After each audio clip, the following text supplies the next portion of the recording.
بسم اللہ الرحمن الرحیم۔ السلام علیکم۔ پروگرام علم و حکمت میں خوش آمدید۔ میں ہوں محمد حسن الیاس۔ ناظرین کرام، مذہب اسلام کے ظاہری اور باطنی تقاضے کیا ہیں؟ دین حق کی وہ اہم بحث جو غامدی صاحب کی کتاب میزان کا دوسرا مقدمہ ہے، ایک ترتیب سے ہم جان رہے ہیں کہ دین کی حقیقت اور اس حقیقت کی حقیقت یعنی عبادت جس کو ہم قرار دیتے ہیں اس کی حقیقت کیا ہے، اور وہ حقیقت ہم سے کیسے متعلق ہوتی ہے، روئے زمین پہ اس حقیقت کو کون لے کر آتا ہے، اور ان کے دنیا سے رخصت ہو جانے کے بعد اب قیامت تک کی ذمہ داری کس نے اور کیسے پوری کرنی ہے۔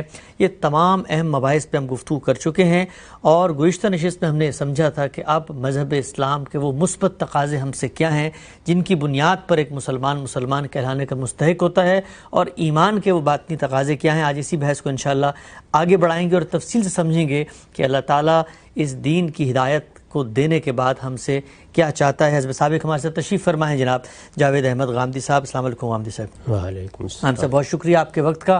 آغاز کرتے ہیں، یہ بحث جہاں پر آپ نے کی ہے وہاں قرآن مجید کی ایک آیت نقل کی ہے، میں آیت پڑھ دیتا ہوں اور پھر اپنا سوال آپ کے سامنے رکھتا ہوں۔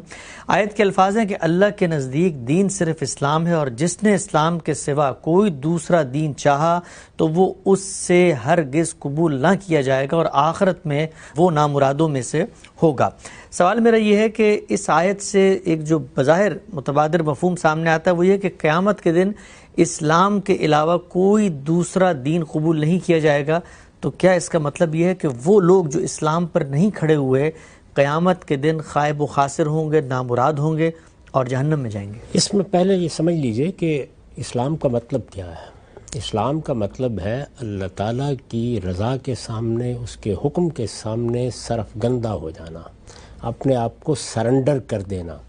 اللہ تعالیٰ یہ کہتے ہیں کہ میں نے پہلے دن سے یہی دین دیا ہے، یعنی اس کا نام اسلام ہی رکھا ہے، اس کا مفہوم یہی پیش نظر رہا ہے، اس کی حقیقت یہی ہے، اور پھر پیغمبروں کی مثالیں دے کے بتایا ہے کہ ان سب کو جب یہ دین دیا گیا تو انہوں نے یہ کہا کہ اسلمت لرب العالمین، یعنی پیغمبر اسی بات کا اقرار کرتا ہے کہ میں نے اپنے اس وجود کو اللہ پروردگار عالم کے سپرد کر دیا ہے۔ یہ اسلام کی حقیقت ہے۔ جب یہ کہا کہ اللہ کے دین کی حیثیت صرف اسلام کو حاصل ہے تو اس کا مطلب یہ ہے کہ کوئی فرقہ، کوئی گروہ، کوئی نقطہ نظر جو اپنی کوئی الگ شناخت قائم کرتا ہے، اللہ تعالیٰ کے ہاں اس کی کوئی حیثیت نہیں ہے۔ اللہ تعالیٰ کے ہاں جو اصل چیز ہے وہ کیا ہے کہ بندے نے اپنے وجود کو اپنے پروردگار کے سپرد کر دیا، اس کی مرضی کا پابند ہونے کا فیصلہ کر لیا۔ اب ظاہر ہے کہ یہ وہ چیز ہے کہ جو ہو سکتا ہے کہ اسلام کے نام پر نہ ہو رہی ہو، لیکن انسان اپنے باطن کے لحاظ سے، اپنے ظاہر کے لحاظ سے اسی رویے کے ساتھ زندگی بسر کر رہا ہو۔ وہ جنگل میں ہے، اس تک یہ دعوت نہیں پہنچی، یہ نام نہیں پہنچا، لیکن وہ اپنی ذات میں اس چیز کا اقرار کرتا ہے کہ میں اس پروردگار کا بندہ ہوں جو زمین و آسمان کا خالق ہے، اور میں نے اپنے آپ کو اس کے سپرد کر دیا ہے۔ تو یہ چیز جیسے ہی ایک بندہ اختیار کرتا ہے تو وہ اصل میں مسلمان ہوتا ہے۔ اچھا، یعنی اپنی حقیقت کے لحاظ سے وہ اسلام کو قبول کر چکا ہے۔ اس کے بعد وہ دعوت جو پیغمبروں کی ہے وہ کسی پیغمبر کی وساطت سے اس کے سامنے آ جاتی ہے، جیسے کہ اس وقت رسالت بآب صلی اللہ علیہ وسلم ہی دین کے یا اسلام کے تنہا ماخذ ہے۔ اب قیامت تک آپ کے سوا کسی اور جگہ سے یہ ہدایت اپنی آخری صورت میں میسر نہیں ہو سکتی۔ یہ ہدایت کسی کے سامنے آ گئی تو یہ کس کا پیغام ہے؟ یہ اللہ کا پیغام ہے۔ بندہ اگر اپنے باطن میں یہ فیصلہ کر چکا ہے کہ میں نے اپنے آپ کو اپنے رب کے سپرد کر دیا ہے، تو جس وقت یہ پیغام اس کے سامنے آئے گا تو اس کا رویہ معاندت کا نہیں ہو سکتا، مقابرت کا نہیں ہو سکتا، ضد کا نہیں ہو سکتا، ہٹ درمی کا نہیں ہو سکتا۔ جب نہیں ہو سکتا تو دو ہی صورتیں ہوں گی، یا یہ ہے کہ بات اس کی سمجھ میں نہیں آئی اور وہ طالب علمانہ طریقے سے اس کو سمجھنے کی کوشش کر رہا ہے۔ اس میں ہو سکتا ہے 10 سال لگ جائے، ہو سکتا ہے 20 سال لگ جائے، ہو سکتا ہے موت تک وہ اس سفر میں رہے۔ تو یہ وہ لوگ ہیں کہ جو اللہ کے ہاں مقبول بارگاہ ہیں، اور اگر فرض کر لیجئے کہ اس کی سمجھ میں بات آ گئی اور اس نے اس کو قبول کرنے سے جانتے بوجھتے انکار کر دیا تو یہ پہلے مرحلے میں بھی قابل مواخذہ تھا، یہ دوسرے مرحلے میں بھی قابل مواخذہ ہے۔ تو جو بات قرآن مجید میں یہ کہی گئی ہے کہ یہ کوئی شخص قیامت میں کھڑا ہو کے نہیں کہہ سکے گا کہ اے پروردگار وہ دین جو تو نے پیغمبروں کے ذریعے سے بھیجا، جس کی حقیقت یہ تھی کہ مجھے اپنے آپ کو تیری مرضی تیرے حکم کے سامنے سرنڈر کر دینا تھا، میں نے اس کے بجائے یہ دین خود ایجاد کر لیے، تو وہ اللہ کے ہاں قابل قبول نہیں ہے۔ تو یہاں جو بحث ہوتی ہے وہ یہ ہوتی ہے کہ کسی انسان کو جب اللہ کا دین سیدنا آدم کے ذریعے سے پہنچا، سیدنا نوح کے ذریعے سے پہنچا، دوسرے پیغمبروں کے ذریعے سے پہنچا، اب محمد الرسول اللہ صلی اللہ علیہ وسلم کی وساطت سے پہنچا، اس نے کیا رویہ اختیار کیا؟ تو ہم یہ فیصلہ اس دنیا میں نہیں کر سکتے، یہ فیصلہ قیامت ہی میں ہوگا۔ تو قرآن نے جو بات کہی ہے وہ یہ ہے کہ اللہ تعالیٰ نے کوئی دو دین نہیں بھیجے۔ کوئی آدمی یہ دعویٰ کر کے کھڑا ہو جائے کہ ایک اللہ کا دین ہے وہ اسلام ہے اور یہ میرے پاس بھی ایک دین ہے، تو اللہ کے ہاں یہ قابل قبول نہیں ہے، کیونکہ اللہ تعالیٰ کو اصرار ہے کہ اس نے آدم علیہ السلام سے لے کر محمد الرسول اللہ صلی اللہ علیہ وسلم تک جو ہدایت دی ہے وہ اسلام ہی ہے۔ تو اسلام کسی شخص کا نام نہیں ہے، اسلام کسی علاقے کا نام نہیں ہے، اسلام کسی قبیلے کا نام نہیں ہے۔ یعنی یوں نہیں ہے کہ یہودا کے نام پر یہودیت پیدا ہو گئی، یوں نہیں ہے کہ ایک خاص نوعیت کی جماعت پیدا ہوئی اور اس کی وجہ سے لوگوں نے نصرانیت کی تعبیر اختیار کر لی۔ یعنی یہ تعبیریں جتنی ہیں یہ انسانوں کی پیدا کی ہوئی تعبیریں ہیں۔ اللہ تعالیٰ نے اس دین کی حقیقت یہ بیان کی ہے کہ یہ الاسلام ہے، یعنی اللہ کے سامنے سرفگندہ ہو جانا، اپنے آپ کو سرنڈر کر دینا، تو یہ اس کی حقیقت ہے۔ یہ حقیقت جہاں پائی جائے گی قبول ہوگی، اور جہاں یہ نہیں پائی جائے گی وہاں اسلام کا نام ہو سکتا ہے موجود ہو، اللہ کے ہاں وہ قبول نہ کیجیے۔ ٹھیک ہم سب آگے بڑھاتا ہوں میں اس بات کو۔ ایک روایت میرے سامنے ہے، اس میں بھی یہی مضمون زیر بحث ہے، بیان فرمائیے گا کہ کیا وہ بھی یہی بات بیان کرتی ہے؟ ابو ہریرہ رضی اللہ عنہ سے روایت ہے کہ رسول پاک صلی اللہ علیہ وسلم نے فرمایا، اس ذات کی قسم جس کے قبضہ قدرت میں محمد کی جان ہے، اس امت کا کوئی فرد ہو یا کوئی یہودی اور نصرانی، ان میں سے جو شخص بھی میرے بارے میں سن لیتا ہے پھر اس چیز پر ایمان نہیں لاتا جس کے ساتھ مجھے اس کی طرف بھیجا گیا ہے اور دنیا سے رخصت ہو جاتا ہے تو وہ دوزخ والوں میں سے ہوگا۔ یہ بات رسالت مآب صلی اللہ علیہ وسلم نے اس دائرے میں فرمائی جہاں آپ نے حجت تمام کر دی تھی۔ اچھا، یعنی آپ کی بعثت ہوئی، آپ نے جزیرہ نما عرب میں یہ پیغام پہنچا دیا، اللہ تعالیٰ کی طرف سے حجت واضح کر دی گئی۔ جب یہ واضح ہو گئی تو اب وہاں کسی شخص کے لیے کوئی عذر باقی نہیں رہا۔ جب یہ عذر ختم ہو جاتا ہے تو پھر ظاہر ہے کہ بندہ مواخذے کی زد میں آ جاتا ہے۔ تو رسول اللہ صلی اللہ علیہ وسلم کے ذریعے سے جزیرہ نما عرب میں یہ معاملہ پایہ تکمیل کو پہنچ گیا، اس میں کسی کے پاس کوئی عذر باقی نہیں رہا۔ یہ معلوم ہے کہ اللہ تعالیٰ نے یہ فرما دیا تھا کہ پھر اعلان کر دیا جائے، الٹیمیٹم دے کے اب دنیا ہی میں ان لوگوں کو سزا دی جائے گی جو اس دین کو قبول کرنے سے انکار کر دیں گے۔ اس کے بعد اب دنیا میں اس دین کو پہنچانے کی ذمہ داری مسلمان امت کو دی گئی ہے۔ اس کو خود قرآن مجید نے بیان کیا، اس پر ہم گفتگو کر چکے ہیں اس سے پہلے کہ یہ فرمایا ہے کہ اللہ کے رسول نے، اللہ کے آخری رسول نے، اے بنی اسماعیل تم پر اللہ کی حجت تمام کر دی، اب تم کیا کرو؟ تم پوری دنیا کے سامنے اس کی گواہی دو، جا کے اس کی شہادت پیش کرو۔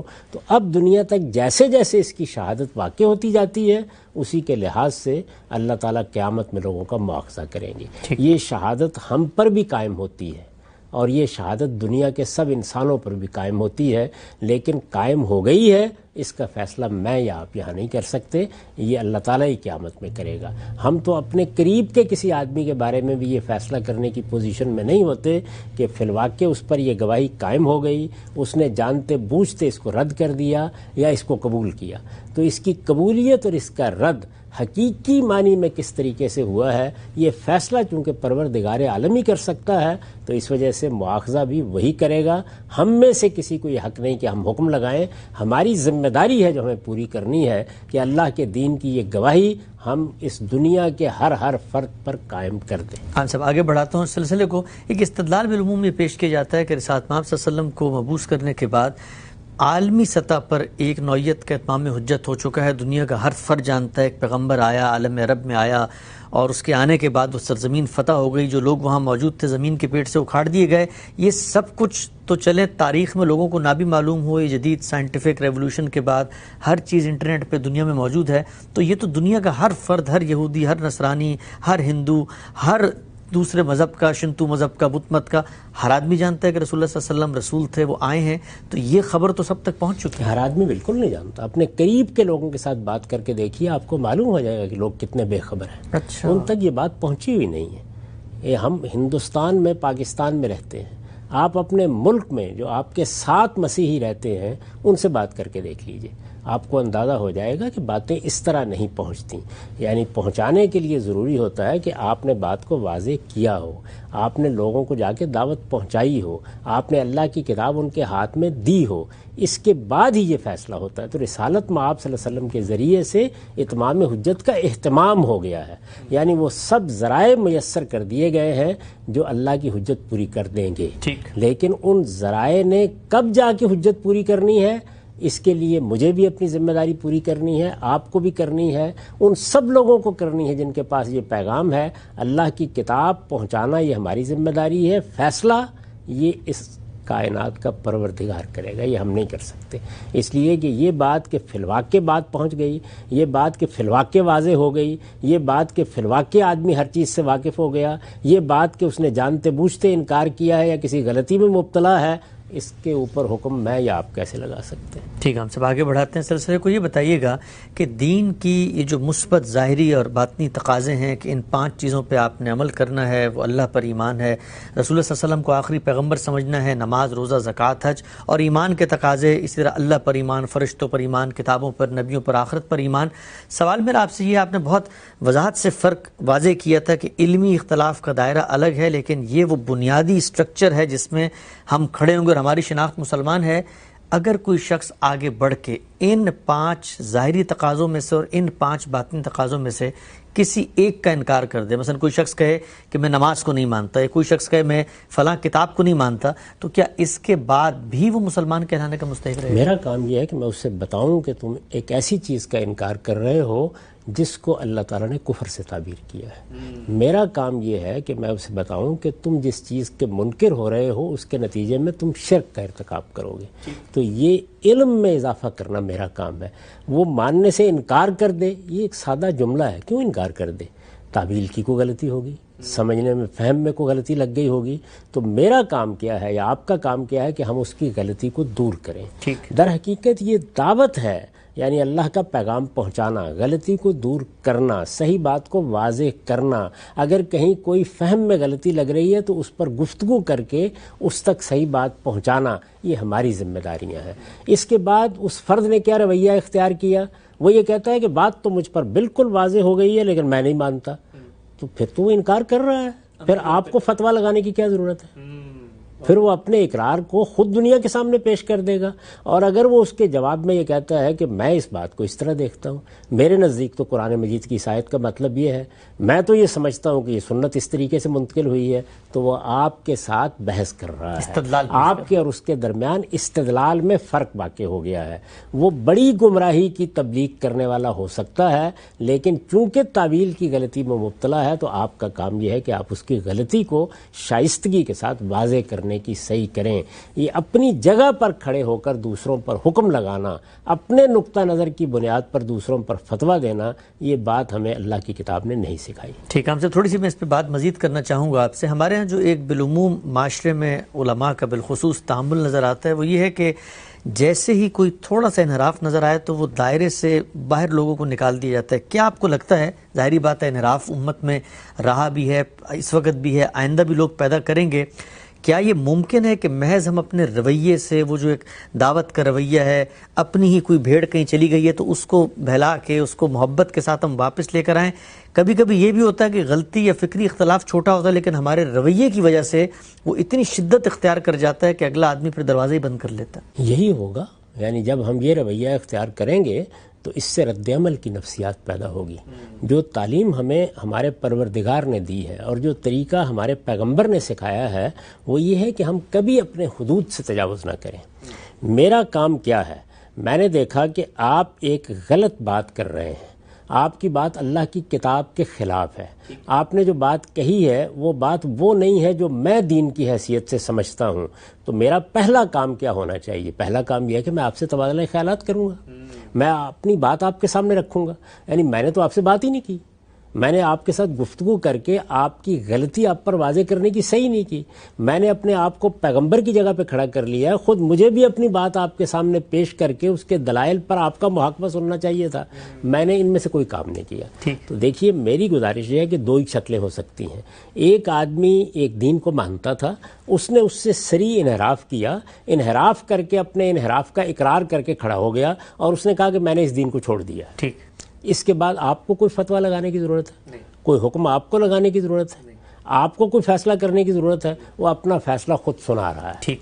دوسری صورت کیا ہے؟ دوسری صورت یہ ہے کہ وہ کہتا ہے میں مسلمان ہوں, میں اس دین کو مانتا ہوں. اچھا, مسلمان کیا, وہ کسی اور دین کا ماننے والا ہے اور وہ اقرار کر رہا ہے کہ میں اس دین کو مانتا ہوں.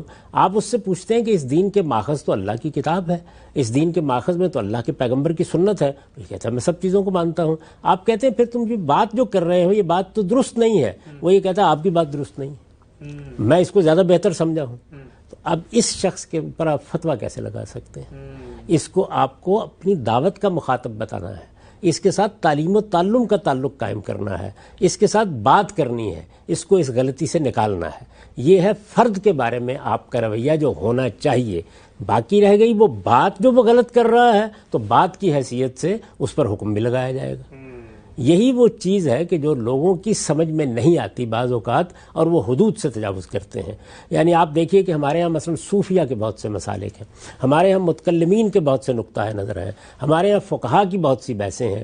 ان میں سے ہو سکتا ہے کہ میں ایک چیز کو بالکل غلط سمجھتا ہوں, دلائل کی بنیاد پر میں اس نتیجے پر پہنچا ہوں کہ یہ جو کلامی نقطہ نظر ہے یا یہ صوفیانہ تعبیر ہے یا یہ جو عقیدہ قائم کر لیا گیا ہے, اس عقیدے کی کوئی بنیاد نہیں ہے.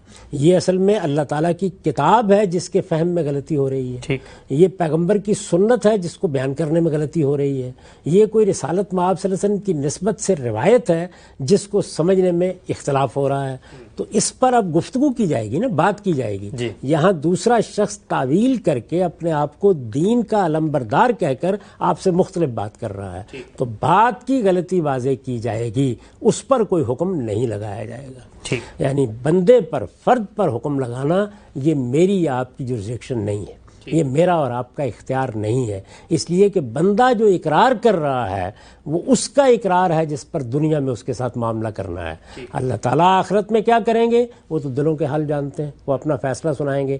تو دو ہی صورتیں ہیں, یا وہ اپنے اقرار کی بنیاد پر کسی دین کو چھوڑ دے گا, اس صورت میں آپ کو کچھ کہنے کی ضرورت نہیں ہے, یا وہ اس دین کا اقرار کرتے ہوئے, اس کا سچا فرما بردار رہتے ہوئے, اپنی طرف سے یہ کہتے ہوئے کہ میں اسی دین کو مانتا ہوں, بہت غلط تعویل کر رہا ہوگا, بہت غلط رائے قائم کر لے گا, بہت غلط نقطہ نظر اختیار کر لے گا. یہاں بات پر گفتگو ہوگی, فرد پر گفتگو نہیں ہوگی.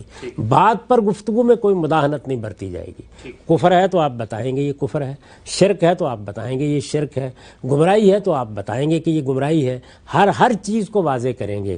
لیکن جب تک وہ آدمی آپ کے ساتھ متفق نہیں ہو جاتا, یعنی یہ نہیں کہتا کہ بات تو آپ کی ٹھیک ہے لیکن میں نہیں مانوں گا, اس وقت تک اس پر کوئی حکم نہیں لگایا جا سکتا.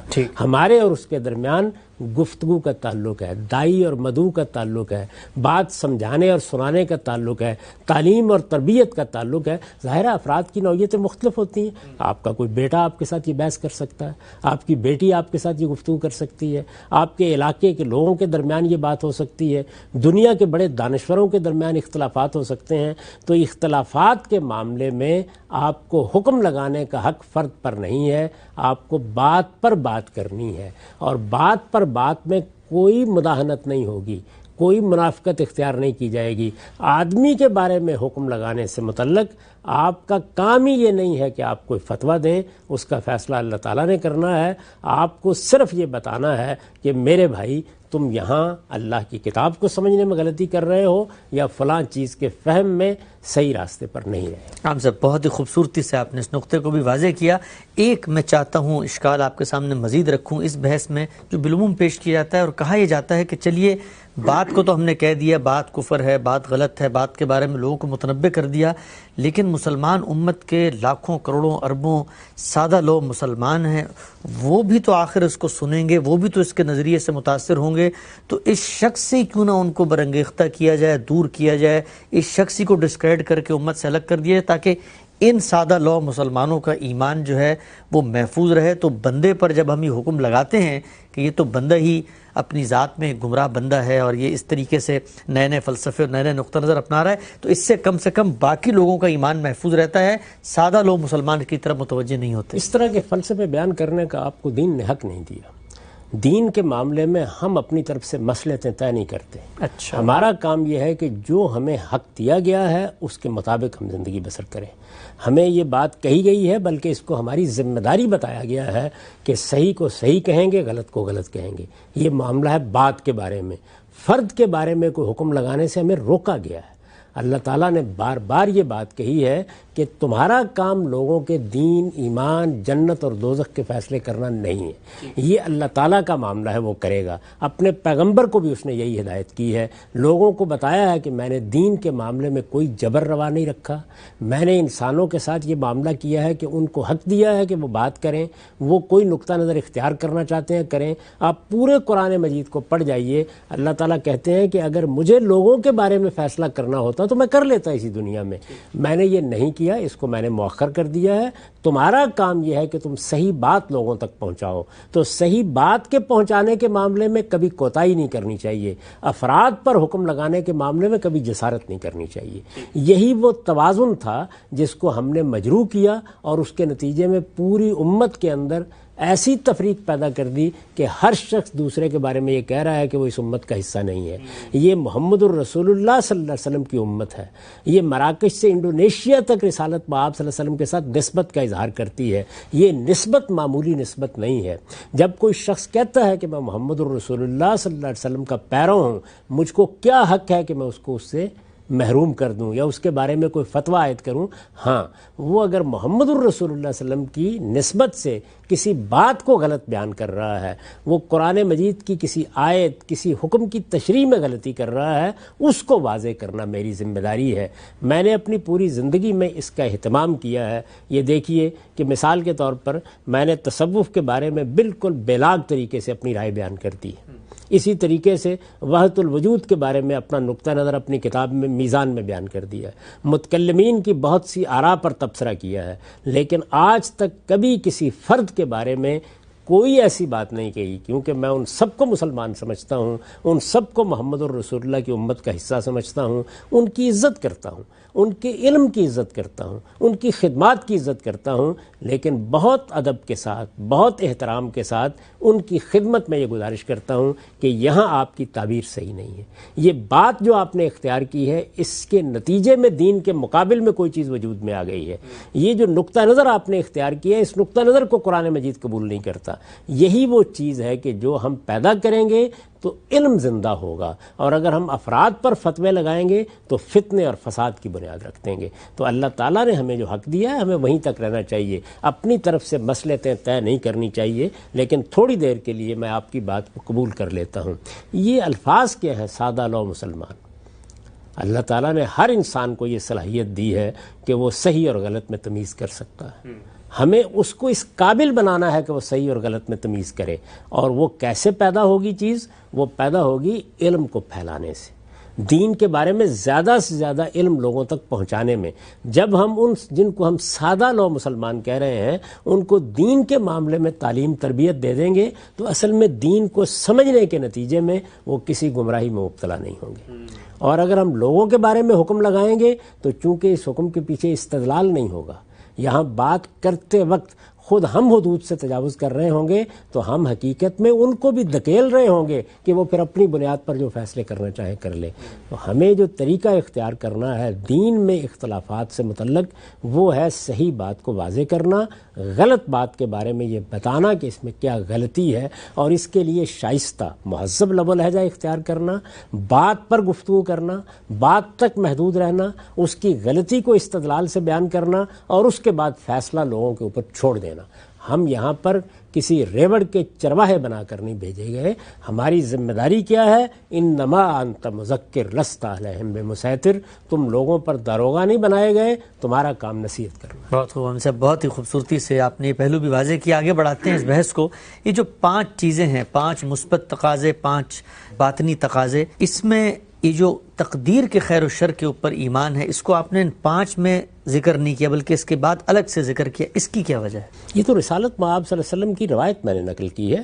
آپ نے کیا کیا ہے؟ اللہ پر ایمان کی حقیقت اس سے واضح کی ہے. اچھا، اس لیے کہ اللہ پر ایمان کا مطلب یہ نہیں ہے کہ جس طرح ہمارے ہاں فلسفی ایک علت العلل کو مان لیتے ہیں یا متکلمین ایک واجب الوجود کا اس بات کر دیتے ہیں.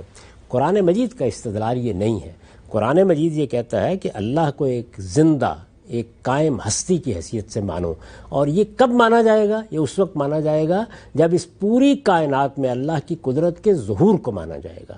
تو یہ بات ہے جو رسالت مآب صلی اللہ علیہ وسلم نے یہاں سمجھائی کہ اللہ پر ایمان یہی دین کی حقیقت ہے. اللہ پر ایمان ہی سے سارے ایمانیات متفرع ہوتے ہیں، لیکن اللہ پر ایمان اس وقت تک حقیقی ایمان نہیں بنتا جب تک کہ میں اس بات کو مان کر زندگی بسر نہ کروں کہ جو کچھ ہوتا ہے میرے پروردگار کی طرف سے. حی و قیوم خدا ہے، وہ حی و قیوم خدا ہے. ہر خیر ہر شر اس کی طرف سے آتا ہے. مصیبت آتی ہے تو اس کے اذن کے بغیر نہیں آ سکتی، اور اگر مجھے کوئی خوشی ملتی ہے، راحت ملتی ہے، تو یہ اسی کے اذن سے اور اسی کی توفیق سے ملتی ہے. یہ در حقیقت وہ بات ہے جس کو آپ نے حقیقت ایمان کے طور پر یہاں سمجھایا تاکہ لوگ یہ جان سکیں کہ یہ محض کسی فرسٹ کاز کو مان لینا نہیں ہے یا محض ایک خالق کا موہوم تصور قائم کر لینا نہیں ہے، بلکہ ایک حی اور قیوم خدا کو ماننا ہے جس کی قدرت میرا احاطہ کیے ہوئے ہے، جس کا علم میرا احاطہ کیے ہوئے ہے، اور میں اس کی قدرت اور علم کے احاطے ہی میں زندگی بسر کرتا ہوں. ٹھیک ہے، ہم سب آگے بڑھاتے ہیں اس بحث کو. ایک ذرا نقطہ مجھے یہاں پر واضح کیجئے کہ تفصیل سے انشاءاللہ ہم اس کو آگے بھی زیر بحث لائیں گے. آپ نے فرمایا کہ خیر و شر دونوں کا خالق وہی مالک ہے، وہی حی قیوم خدا ہے. اس پر ہماری امت میں ایک بڑی بحث ہوتی ہے، بلکہ اس جدید دور میں بھی، الحاد کے دور میں لوگ اس پہ بھی سوال اٹھاتے ہیں کہ یہ شر کا خالق بھی خدا ہے، تو یہ جتنا کچھ ہمیں کائنات میں نظر آتا ہے، ظلم ہے، شر ہے، یہ پھر خدا نے تخلیق آخر کیا ہی کیوں ہے؟ یہ خیر و شر دونوں کا اگر خالق اللہ تعالیٰ ہے تو اس شر کی نسبت ہم مالک کی طرف یہ کیسے؟ وہ خیر و شر نہیں ہے جو ہمارے ہاں بولا جا رہا ہے. ایک ہے اخلاق کا خیر و شر، یعنی ایک آدمی چوری کرتا ہے، ظاہر ہے اس کو شر ہی کہیں گے. ایک آدمی نیکی کی دعوت دیتا ہے، لوگوں کی مدد کرتا ہے، اللہ کی راہ میں انفاق کرتا ہے، تو ظاہر ہے کہ اس کو خیر کہیں گے. یہ اخلاق کا خیر و شر ہے. اس روایت میں جو خیر و شر زیر بحث ہے، یہ عربیت سے ناواقفیت کی وجہ سے یہ مسئلہ بعض اوقات لوگ پیدا کر دیتے ہیں. جو جلیل القدر اہل علم ہیں وہ اس بات کو سمجھتے ہیں کہ یہاں خیر و شر سے مراد ہے مصیبتیں اور تکلیفیں جو آتی ہیں، اللہ تعالیٰ کی طرف سے جو نعمتیں ملتی ہیں.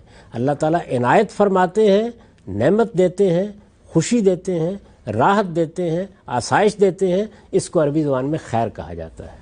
اسی طریقے سے اگر کسی موقع پر تکلیف آتی ہے، بیماری آتی ہے، تنگ دستی پیدا ہو جاتی ہے، اس کو عربی زبان میں شر سے تعبیر کیا جاتا ہے. یہ چیز ہے جس کی نسبت اللہ تعالیٰ کی طرف کی جاتی ہے. یعنی کوئی بھی مصیبت، کوئی بھی تکلیف آسمان سے نہیں نازل ہوتی، مگر یہ کہ وہ اللہ کے اذن سے آتی ہے. اذن کا مطلب کیا ہے؟ یہ نہیں کہ اللہ کی رضا یا مرضی ہوتی ہے، بلکہ اللہ تعالیٰ اپنے قانون کے مطابق اس کو آنے دیتے ہیں. ٹھیک، بالکل اسی طریقے سے جو نعمتیں ملتی ہیں، جو خیر ملتا ہے، کسی کو دولت ملی، کسی کو اقتدار ملا، کسی کو حسن ملا، کسی کو علم ملا، یہ سب اللہ ہی کی عنایت سے ملتا ہے، اگرچہ اس کے لیے اسباب کا ایک پورا کارخانہ بنا دیا گیا ہے. تو یہ بات ہے جو یہاں کہی گئی ہے. اس سے مراد وہ شر نہیں ہے جو فلسفے میں زیر بحث آتا ہے. ٹھیک ہے، ہم سب آگے بڑھاتے ہیں اس بحث کو. یہ تو ایمان کا وہ لے آؤٹ ہے، 4 کارنرز ہیں، 5 چیزیں ہیں، آپ نے ان کو ماننا ہے. لیکن اس کو ماننے کے بعد یہ محکم کیسے ہوگا، اس کا ظہور کیسے ہوگا، یہ کیسے سامنے آئے گا کہ یہ ایمان آدمی نے اپنا لیا، اس کے تقاضے کیا ہیں؟ میں ایک جملہ پڑھتا ہوں، آپ نے لکھا ہے کہ یہ ایمان جب اپنی حقیقت کے اعتبار سے دل میں اترتا اور اس سے اپنی تصدیق حاصل کر لیتا ہے تو اپنے وجود ہی سے 2 چیزوں کا تقاضا کرتا ہے. ایک عمل صالح، دوسرا تواصی بالحق و تواصی بالصبر. یہ عمل صالح کیا ہے اور تواصی بالحق اور تواصی بالصبر کیا لازمی طور پر جب ہم ایمان اپنا لیں گے تو یہ اس کے ظاہری تقاضوں کے طور پر سامنے آئے گا؟ اس میں یہ بیان کیا گیا ہے کہ ایمان کا ایک پہلو تو یہ ہوگا کہ آپ مسلمانوں کے گھر میں پیدا ہو گئے. ٹھیک، آپ کو یہ بتا دیا گیا کہ اس کائنات کا خالق ہے، آپ نے کہا ہوگا، آپ نے بھی اس کا اظہار کر دیا. ایک دوسری چیز یہ ہے کہ آپ نے شعوری طور پر اس حقیقت کو قبول کیا. جب آپ شعوری طور پر اس حقیقت کو قبول کرتے ہیں تو ابھی ہم گفتگو کر رہے تھے کہ پھر رسالت میں آپ صلی اللہ علیہ وسلم نے یہ بات واضح کی کہ اللہ کے ساتھ ایک زندہ تعلق وجود میں آئے گا. آپ یہ تسلیم کریں گے کہ اس کائنات کا ایک خالق ہے، وہ میرا معبود ہے، وہی اس کائنات کا بادشاہ ہے، میں اس کا عاجز بندہ ہوں. اپنی بندگی کا اعتراف کر کے جب آپ اپنے خالق کی معرفت حاصل کرتے ہیں تو پھر ایمان محض کوئی اقرار نہیں ہوتا، وہ آپ کے دل کی کیفیات پر جا کے اثر انداز ہوتا ہے. وہ آپ کے باطن کو جا کر تبدیل کرتا ہے. وہ ایمان جب آپ کے دل میں اتر جاتا ہے تو یہ کیسے ہو سکتا ہے کہ وہ برگ و بار نہ لائے؟ اس کی مثال اس تخم کی سی ہے کہ جس کو سازگار زمین میسر نہیں آئی. اگر اس کو سازگار زمین میسر آئے گی تو وہ لازماً کومپل نکالے گا، وہ کومپل لازماً گدرائے گی. اس کو اچھا ماحول ملے گا تو اس کا تنا بھی پیدا ہوگا، اس کے شاخیں بھی پیدا ہوں گی، اس کے برگ و بار بھی وجود میں آئیں گے. تو ایمان کے یہ برگ و بار، یعنی ایمان سے کیا چیز ثمرات کی صورت میں سامنے آتی ہے، اس کو یہاں بیان کیا گیا ہے. اور میں نے اس کے لیے جو لفظ تجویز کیا ہے وہ یہ ایمان کے تقاضے. یعنی جب ایمان میرے باطن میں اتر گیا ہے اور میں نے اپنے رب کو پہچان لیا ہے، اس کی معرفت حاصل کر لی ہے، اپنی بندگی کا اعتراف کر لیا ہے، تو پھر پہلا لازمی نتیجہ یہ نکلے گا کہ میرے عمل پر اس کو اثر انداز ہونا چاہیے. اس لیے کہ میرا علم میرے عمل سے منفک نہیں ہو سکتا. بالکل ٹھیک. یہ چیز عقلاً مانی نہیں جا سکتی کہ میں ایک چیز کو علم کی حیثیت سے قبول کر رہا ہوں اور وہ میرے عمل پر اثر انداز نہ ہو. غلطی ہونا، کوتاہی ہونا، کسی وقت پھسل جانا، وہ بالکل دوسری بات ہے. لیکن جس وقت میں کسی حقیقت کو مان لیتا ہوں تو انسان کی حیثیت سے یہ تضاد پیدا ہو نہیں سکتا کہ وہ میرے عمل سے متعلق نہ ہو. تو جب اللہ تعالیٰ کو آپ نے مان لیا تو اللہ کو کس حیثیت سے مانا ہے؟ آپ نے اس کو علیم مانا، اس کو حکیم مانا، اس کو انصاف کرنے والا مانا. اس کو آپ نے یہ حیثیت دی کہ ساری قدرت اس کی ہے، سارا علم اس کا ہے، کائنات میں اصل حقیقت وہی ہے. جب یہ ساری باتیں آپ نے تسلیم کر لیں تو اس کے بعد یہ کیسے ہو سکتا ہے کہ ایک آدمی جھوٹ بولے اور اس کو تنبؤ نہ ہو، وہ لوگوں سے دھوکہ کرے اور اس کو خیال نہ آئے؟ اس کو لازماً یہ ماننا پڑے گا کہ اب میرے عمل کو بھی میرے علم کے مطابق ہونا چاہیے. تو جب آپ کا عمل آپ کے علم کے مطابق ہو جاتا ہے تو وہ عمل صالح ہو جاتا ہے. عمل صالح کا مطلب یہ ہے کہ وہ ایسا عمل ہے جو انسان کی فطرت کے مطابق ہے، جو خود اس کے لیے صلاح کا ذریعہ بنتا ہے، جو جب وجود میں آتا ہے تو گرد و پیش کے ماحول کے لیے بھی صلاح کا ذریعہ بنتا ہے. تو اعمال صالحہ در حقیقت یہ وہ سب چیزیں ہیں کہ جن کو آپ اخلاق کے مکارم سے تعبیر کرتے ہیں، اخلاق کے فضائل سے تعبیر کرتے ہیں، اخلاق کے جمال اور کمال سے تعبیر کرتے ہیں. اور اگر آپ غور کر کے دیکھیں تو دین کے کانٹینٹ میں سب سے بڑی چیز کیا ہے؟ اخلاق عالیہ. تو عمل صالح میں در حقیقت یہ ساری چیزیں شامل ہو جاتی ہیں. اگر آپ اس کا استقصاء کریں گے تو وہی سب چیزیں سامنے آ جائیں گی جو بارہا میں بیان کر چکا کہ اللہ تعالیٰ نے ہمیں جو دین دیا ہے اس میں تطہیر بدن کی ہدایات ہیں، اس میں تطہیر خور و نوش کی ہدایات ہیں، اس میں تطہیر اخلاق کی ہدایات ہیں. اور اللہ تعالیٰ نے ہمیں اس پاکیزگی اور تطہیر کو بڑھانے کے لیے اور اپنے ساتھ متعلق کرنے کے لیے اور اپنی یاد کو قائم رکھنے کے لیے اور اپنے ساتھ تعلق کے سچے اظہار کے لیے عبادات کے مراسم بھی سکھائے ہیں. یہی پورا دین ہے. تو اس کے ذریعے سے جو رویہ وجود میں آتا ہے، جو اعمال وجود پذیر ہوتے ہیں، ان کو قرآن مجید اپنی تعبیر کے مطابق عمل صالح کہتا ہے. یعنی یہ وہ عمل ہے جس سے نہ انسان کے باطن میں کوئی فساد باقی رہتا ہے، نہ دنیا میں کوئی فساد پیدا ہوتا ہے، نہ اس کے ماحول میں کوئی فساد پیدا ہوتا ہے، بلکہ ہر جگہ یہ چیز صلاح کا ذریعہ بنتی ہے. یعنی سچائی اور دیانت اور لوگوں کے ساتھ خیر کا رویہ رکھنا، ان کے جان مال آبرو کا محافظ ہو کر زندگی بسر کرنا، وہ جس کو رسالت مآب صلی اللہ علیہ وسلم نے بیان فرمایا کہ المسلم من سلم المسلمون من لسانہ و یدہ، یعنی میرے ہاتھ سے اور میری زبان سے ہر شخص کی عزت، آبرو، جان مال بالکل محفوظ رہیں. یہ در حقیقت وہ عمل صالح کی زندگی ہے جو ایمان کے تقاضے کے طور پر فوراً وجود میں آنی چاہیے. یہی وجہ ہے کہ قرآن مجید جب ذکر کرتا ہے الذین آمنوا فوراً کہتا ہے وعملوا الصالحات. تو عمل صالح کا مطلب ہے وہ عمل جو نہ میرے باطن میں فساد پیدا کرے، نہ میرے ظاہر میں فساد پیدا کرے، نہ میرے ذریعے سے سوسائٹی میں، معاشرے میں، دنیا میں فساد پیدا کرے.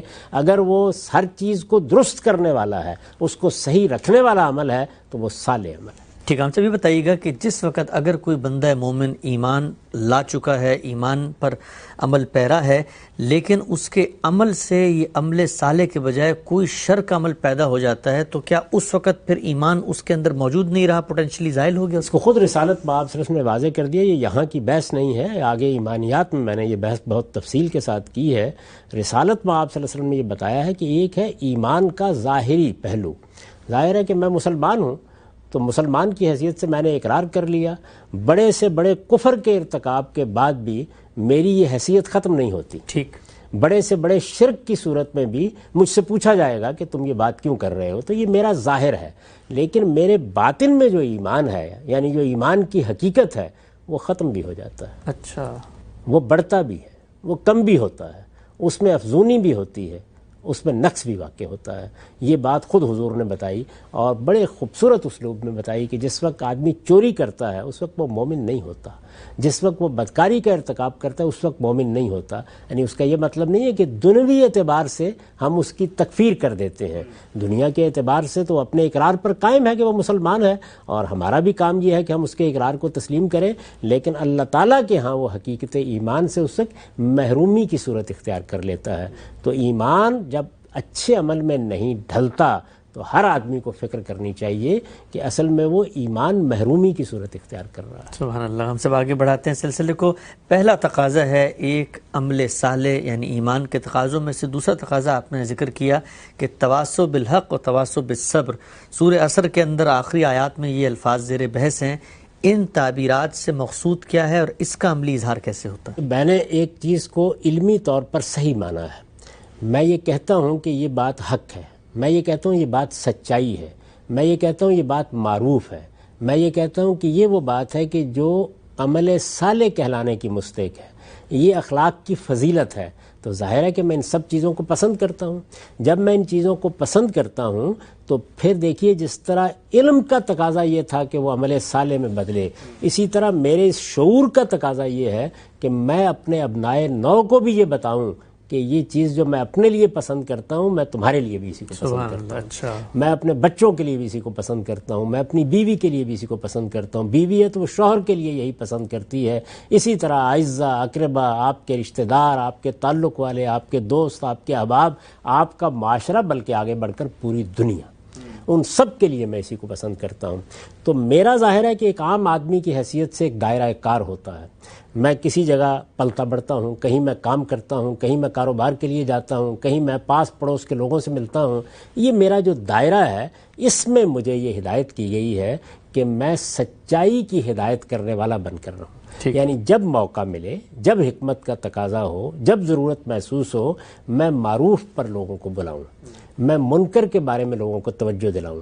یہ جو توجہ دلانا ہے، یہ جو دعوت دینا ہے، یہ جو لوگوں کو کسی برائی سے روکنے کی صحیح کرنا ہے، ظاہر ہے اس کے تقاضے ہوں گے، اس میں حکمت بھی ملحوظ ہوگی، اس میں تعلق بھی پیش نظر ہوگا. لیکن میں اپنے بیٹے کو، اپنے باپ کو، اپنے اعزہ کو، اپنے دوستوں کو یہ بتاؤں گا کہ یہ بات صحیح نہیں ہے. اگر کوئی میرے اعزہ اقربا میں چوری کرتا ہے، بددیانتی کرتا ہے، رشوت لیتا ہے، تو یہ وہ چیز نہیں ہے کہ جسے میں نظر انداز کر دوں گا. میں جب ان چیزوں کو برا سمجھتا ہوں اور ان کا انجام برا دیکھتا ہوں تو میری خیرخواہی کا تقاضا یہ ہے کہ میں یہ بتاؤں سب لوگوں کو کہ ان چیزوں سے آپ کو بھی بچنا چاہیے، اور اچھی چیزیں ہیں تو ان کو آپ کو بھی اختیار کرنا چاہیے. تو یہ میرے نزدیک میرے ایمانی شعور کا لازمی تقاضا بن جاتا ہے. اس کو قرآن مجید نے بڑی خوبصورت تعبیر دی ہے سورہ عصر میں. وہاں یہ بتایا ہے کہ ایمان کے بعد دوسری چیز کیا ہے؟ عمل صالح. اور پھر وتواصوا بالحق وتواصوا بالصبر، یعنی یہ جو سچے اہل ایمان ہیں یہ ایک دوسرے کو حق کی نصیحت کرتے ہیں، ایک دوسرے کو حق پر ثابت قدمی کی نصیحت کرتے ہیں. یہ اصل میں ایک ہی بات ہے، اس لیے کہ جب حق کی نصیحت کی جائے گی تو کچھ مخالفتیں بھی ہوں گی، اس میں مسائل بھی ہوں گے، شہوات کی دراندازی بھی ہوگی، اس میں پھر ثابت قدمی کی نصیحت بھی ضروری ہو جاتی ہے. تو حق کو اختیار کرنے کی نصیحت، اور حق کیا ہے؟ ظاہر ہے کہ اس میں وہ چیزیں بھی زیر بحث آتی ہیں جن کا تعلق ہماری ایمانیات سے ہے، اور وہ چیزیں بھی زیر بحث آتی ہیں جن کا تعلق ہمارے عمل سے ہے، اور ہمارے عمل میں وہ معاملات بھی ہوتے ہیں جو ہماری ذات تک محدود ہیں، اور وہ بھی کہ جو ہماری سیاست، معیشت، معاشرت سب چیزوں سے متعلق ہوتے ہیں۔ ان سب معاملات میں لوگوں کو حق کی نصیحت کرنا یہ دین کا، ایمان کا تقاضا ہے، اور اسی چیز کو قرآن مجید دوسرے مقامات پر بیان کرتا ہے، امر بالمعروف اور نہی عن المنکر۔ ٹھیک، یعنی وہ چیزیں جو انسان اپنی فطرت کے لحاظ سے جانتا ہے کہ برائی ہیں، ان سے متعلق لوگوں کو متنبہ کرنا، اور وہ چیزیں کہ جو ہر ایک کے نزدیک جانی پہچانی بھلائیاں ہیں ان کے بارے میں لوگوں کو نصیحت کرنا۔ ٹھیک، تو امر بالمعروف اور نہی عن المنکر کا مطلب قرآن مجید کی تعبیر میں یہ ہے کہ دنیا کے اندر انسانیت کے ہاں جو چیزیں اچھی سمجھی جاتی ہیں ہم ان کی تلقین کرنے والے بنیں، اور جو چیزیں بری سمجھی جاتی ہیں ان سے ہم لوگوں کو روکنے والے بنیں۔ منکر کا لفظ اور معروف کا لفظ در حقیقت اسی حق کی وضاحت ہے۔ قرآن مجید کا طریقہ یہ ہے کہ وہ کسی جگہ ایک جامع تعبیر اختیار کرتا ہے اور بعض مقامات پر اس کی تفصیل کر دیتا ہے، تو اس کو بیان کیا، اور اسی ذیل میں یہ نصیحت کی ہے کہ الدین والنصیحہ، یعنی یہ جب عمل ہوگا تو یہ خیر خواہی کے جذبے سے ہونا چاہیے، یہ لوگوں کو طعن و تشنیع کر کے، یہ لوگوں کی تذلیل کر کے، یہ ان کو حقیر سمجھ کے، یہ ان پر فتوے لگا کر نہیں ہوگا، یہ سچی خیر خواہی کے جذبے سے ہوگا۔ ہمیں یہ نصیحت کی گئی ہے کہ الدین والنصیحہ، یہ دین اصل میں نام ہی خیر خواہی کا ہے، اور خیر خواہی محبت پیدا کرتی ہے، دوسرے کے لیے عزت کا رویہ اختیار کرنے کی تلقین کرتی ہے۔ آپ جب سچی خیر خواہی کے ساتھ بات کرتے ہیں تو کبھی کسی کو رسوا کرنے کی صحیح نہیں کرتے، آپ کی یہ کوشش ہوتی ہے کہ آپ اس سے تنہائی میں ملیں، آپ اپنے بھائی کو توجہ دلائیں، آپ کے گرد و پیش میں کوئی خرابی نہ پھیلے۔ جس طریقے سے انسان ظاہری چیزوں کے بارے میں یہ خیال کرتا ہے کہ اگر میں نے اپنے گھر کے باہر صاف رکھا ہوا ہے تو میرے ہمسائے کو بھی کوڑا کرکٹ لا کے نہیں پھینک دینا چاہیے، یہی معاملہ انسان کے اخلاق اور کردار کا بھی ہے۔ اخلاق اور کردار کی تہذیب پر سوسائٹی قائم ہوتی ہے، اور اگر آپ نے اس معاملے میں غلطی کر ڈالی ہے تو اس کا مطلب یہ ہے کہ آپ نے اصل میں اپنے پورے معاشرے کو غلاظت کے حوالے کر دیا ہے۔ غلاظت صرف چیزوں کو دیکھ کر ہی نہیں پہچاننی چاہیے، سب سے بڑھ کر یہ سیرت و کردار میں پہچاننی چاہیے، اور اسی کو معروف اور منکر کے الفاظ سے تعبیر کر کے قرآن مجید نے یہ بتا دیا ہے کہ یہ وہ چیز نہیں ہے جس کے لیے تمہیں کوئی مذہبی حوالہ دینے کی ضرورت ہے، یہ تو اصل میں انسانیت کا وہ علم ہے جو اس کے اندر ودیت کر دیا گیا ہے۔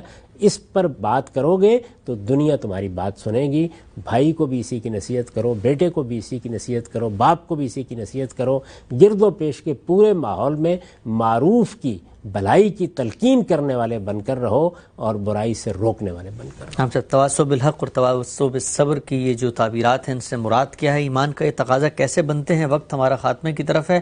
آخر میں چاہتا ہوں کہ اس موقع پر ایک سوال آپ کے سامنے رکھ دوں۔ ہمارے بالعموم جب کوئی مسلمان ہوتا ہے اور صاحب ایمان ہوتا ہے تو اس کے ایمان کا ظہور لوگوں کی تعلیم، لوگوں کی تربیت، لوگوں کے منکرات کو روکنے میں سامنے آتا ہے، اور کہا جاتا ہے کہ بھئی یہ تو ایمان کا تقاضا ہے۔ اس روایت کے بارے میں بتائیے کہ جو رسول اللہ صلی اللہ علیہ وسلم نے ارشاد فرمایا ہے کہ تم میں سے اگر کوئی منکر دیکھے تو اس کو ہاتھ سے روکے، اور اگر اس کی طاقت نہیں رکھتا تو زبان سے کہے، اور اس کی بھی نہیں رکھتا تو دل سے برا جانے، اور یہ ایمان کا سب سے کمزور اور ادنا پہلو ہے۔ تو یہ کیا بات ہے کہ پھر تواصو بالحق کا ہی تقاضا ہے کہ پھر ہم ہاتھ سے آگے بڑھ کے روکیں گے چیزوں کو؟ ہر شخص کا اس دنیا کے اندر جب وہ شعور کی عمر کو پہنچتا ہے تو ایک دائرہ اختیار وجود میں آتا ہے۔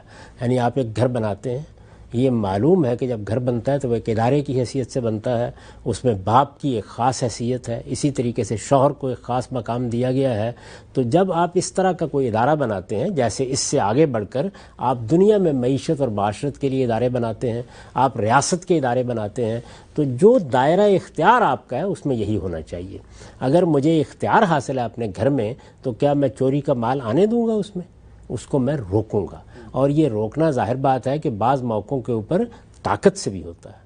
یعنی میں اگر باپ ہوں تو میں یہ کبھی پسند نہیں کروں گا کہ میرا بیٹا چوری کر کے مال میرے گھر میں لے آئے، ٹھیک، یا رشوت کا مال میرے گھر میں لے آئے، تو مجھے روکنا چاہیے نا اس بات کو۔ تو یہ دائرہ اختیار کے بارے میں ہدایت ہے۔ لوگوں نے جب اس کو ٹھیک نہیں سمجھا تو فساد کا ذریعہ بنا دیا۔ اس کا ہرگز یہ مطلب نہیں ہے کہ آپ اپنے دائرہ اختیار سے باہر جائیں گے اور وہاں یہ کام کریں گے۔ قرآن مجید نے اس کو ساری دنیا کے معاملے میں جب بیان کیا ہے تو یہ کہا ہے کہ تم بھلائی کی تلقین کرو گے اور برائی سے روکو گے۔ عربی زبان میں یہ جو امر کا لفظ ہے وہ غلط فہمی کا باعث بنتا ہے۔ عربی زبان میں یہ لفظ معاملات کے لحاظ سے استعمال ہوتا ہے، ترغیب کے لیے، تلقین کے لیے، مشورے کے لیے، کسی کو کسی اچھی بات کی طرف بلانے کے لیے، اسی طریقے سے بعض جگہوں پر حکم دینے کے لیے بھی۔ تو امر بالمعروف نہی عن المنکر یا تواصی بالحق کا مطلب یہ ہے کہ سچائی کے ساتھ، خیرخواہی کے جذبے کے ساتھ لوگوں کو نصیحت کی جائے، اور جس جگہ آپ کو اختیار حاصل ہے وہاں برائی کو اسی ترتیب سے روکنے کی کوشش کی جائے۔ صاحب بہت شکریہ۔